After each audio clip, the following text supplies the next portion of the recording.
Asian markets were under pressure after U.S. Federal Reserve Chairman Jerome Powell hinted that interest rates may need to rise further and investors turned back to the dollar.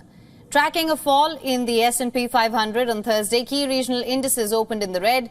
The U.S. stock index fell 0.8%, snapping its greatest 8-day winning streak since 2021. Friday also saw little fall in U.S. stock futures. The U.S. two-year yield, which reflects interest rate expectations, rose to over 5%. Hong Kong's listed real estate index fell by 4% as troubled property behemoth Country Garden fell almost 10% in a blow to its rescue aspirations.